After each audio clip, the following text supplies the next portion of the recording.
Hello, Love 52. How are you on this Wednesday of week 28? This week we're talking about submitting and love and the relationship that those two can have together.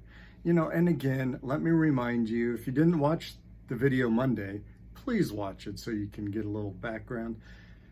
We're not talking about just giving in, throwing our hands up and saying, whatever you win, I'll do it your way. That's not submitting. Well, I guess that is a form of, but we're not talking about that. That's unhealthy.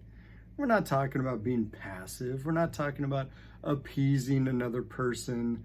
We're not talking about being slave to another person. We're not talking about, I can't make up my mind, so I'll let you. No, that's called being indifferent.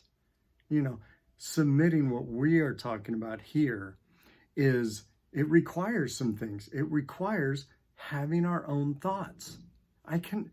To really meet the criteria for submitting, I must have my own thoughts. And I cannot just let you decide things for me. I cannot just be indifferent and say, you decide. That's not submitting. That's being indifferent and allowing others to decide for you. Yeah, maybe you could use the word synonymously. Maybe submitting works there.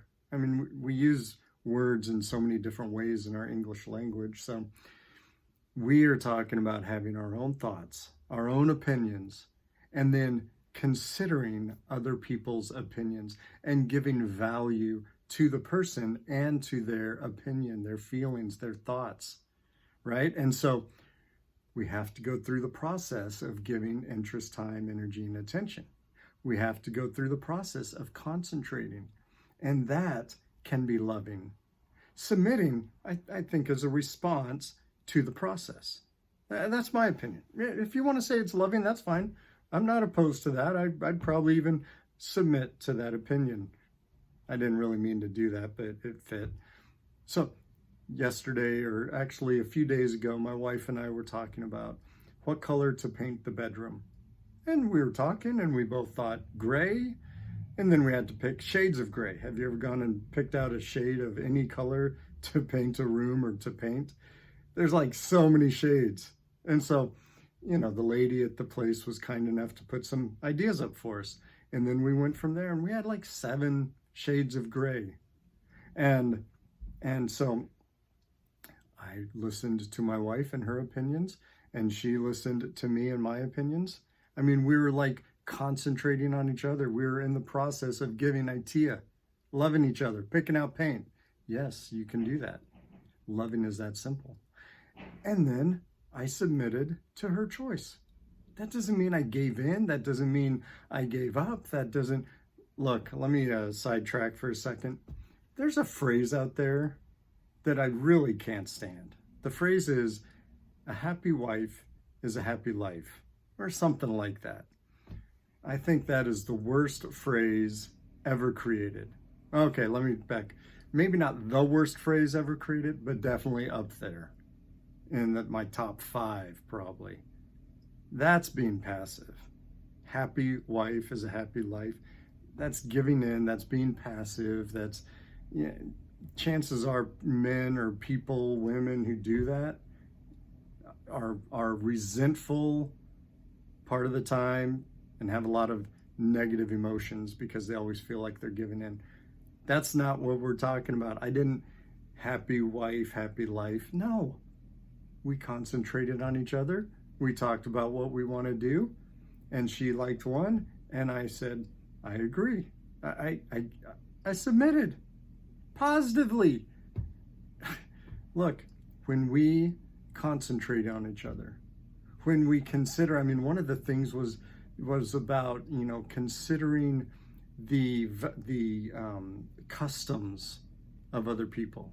If we listen to other people, if we pay attention, if we give interest, time, energy, and attention, we can submit to one another in a healthy way that promotes love.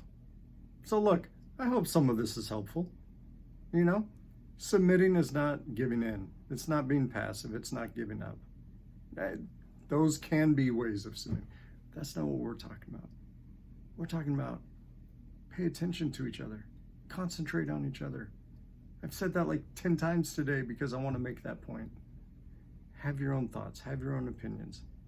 We talk about loving ourselves. And the purpose that I talk about loving myself and encouraging you to love yourself is so that you can have healthy, consistent, solid self-confidence. And when we have healthy self-confidence, we can have more effective communication. We can use the 3 C's of communication. Check out earlier videos if you don't know what I'm saying.